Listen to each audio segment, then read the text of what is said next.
কুমিল্লা ৪ আসনে বিএনপির প্রার্থী ছিলেন মঞ্জুরুল আহসান মুন্সী। খেলাপি ঋণ জটিলতায় তার মনোনয়ন বাতিল হয়ে যায়। তার মনোনয়ন বাতিল না হলে ওই আসনে এনসিপির প্রার্থী হাসনাত আবদুল্লার জয় কঠিন হতো। এবারে মহিলা আসনে এনসিপির মনিরার মনোনয়ন বাতিল হয়ে গেছে। আসনটি এখন উন্মুক্ত। সংসদে সংখ্যাগরিষ্ঠ দল হিসেবে বিএনপি এখন আসনটি নিজের করে নিতে পারে। যে মনোনয়ন জটিলতায় সংসদের একটি আসন হারিয়েছিল বিএনপি, ওই জটিলতাতেই সংসদের আরেকটি আসন পাওয়ার সম্ভাবনা তৈরি হয়েছে বিএনপির। গল্পের শুরু কুমিল্লা ৪ আসন দিয়ে। সেখানকার বিএনপির প্রার্থী ছিলেন মঞ্জুরুল আহসান মুন্সী। তার মনোনয়ন বাতিলের প্রধান কারণ ছিল খেলাপি ঋণ। আইন বলছে নির্বাচনে প্রতিদ্বন্দ্বিতা করতে গেলে প্রার্থীকে অবশ্যই খেলাপি ঋণ মুক্ত হতে হবে। তাই 17 জানুয়ারি 2026 নির্বাচন কমিশন মঞ্জুরুল আহসান মুন্সীর মনোনয়ন বাতিল করে দেয়। এরপর হাইকোর্ট এবং আপিল বিভাগ, সর্বোচ্চ আদালত পর্যন্ত গিয়েও আর রক্ষা করা যায়নি তার প্রার্থিতা। এই আসনে প্রতিদ্বন্দ্বিতা করে জয়ী হন তরুণ এনসিপি প্রার্থী হাসনাত আবদুল্লাহ। তিনি বিশাল ভোটের ব্যবধানে জয় পান।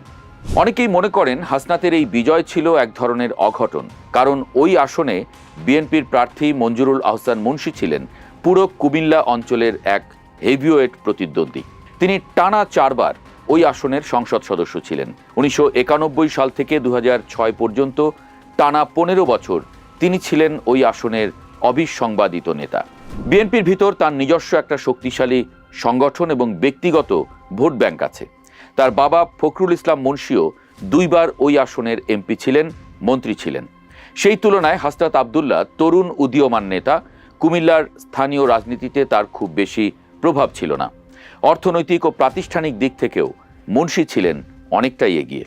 কাজেই মুন্সী যদি প্রার্থী হিসেবে মাঠে থাকতেন, তাহলে হাসনাত আবদুল্লার পক্ষে 1,10,000-এরও বেশি ব্যবধানে জয় পাওয়া কঠিন হতো। এবার আসা যাক সংরক্ষিত নারী আসনের কথায়। এনসিপির মনোনয়নপ্রাপ্ত প্রার্থী ছিলেন মনিরা শারমিন। তিনি বাংলাদেশ কৃষি ব্যাংকের অফিসার হিসেবে চাকরি করেছিলেন। অক্টোবর 2023 সালে তিনি যোগ দেন এবং ডিসেম্বর 2025 সালে চাকরি ছেড়ে দেন। মনিরা শারমিন সরকারি চাকরিরত অবস্থাতেই রাজনীতিতে যোগ দেন। চাকরিতে থেকেই এনসিপির যুগ্ম আহ্বায়ক হন। তাদের নারী সংগঠন জাতীয় নারী শক্তির আহ্বায়ক হন। গণমাধ্যমে এ নিয়ে প্রচুর আলোচনা হলে তিনি চাকরি ছেড়ে দিতে বাধ্য হন। কিন্তু নির্দিষ্ট সময় পার হবার আগেই এমপি হতে চেয়েছিলেন।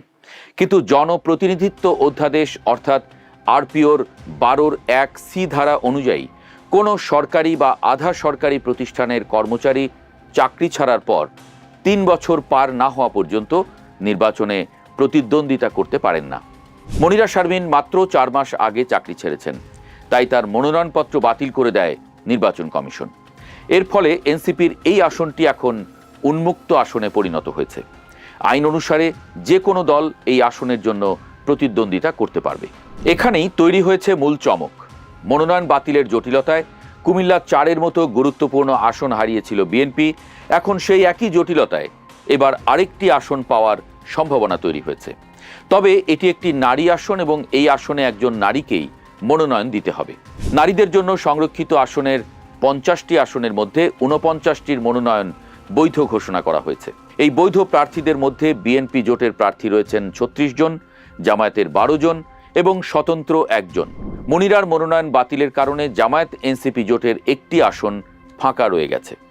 এই শূন্য আসনটি এখন সব দলের জন্য উন্মুক্ত। বিএনপির কাছে এটাই সুযোগ, তারা এখন তাদের কোনো নারী নেতাকে এই আসনে প্রার্থী করতে পারে। বিএনপি এটিকে অম্লমধুর এক সুযোগ হিসেবে দেখছে।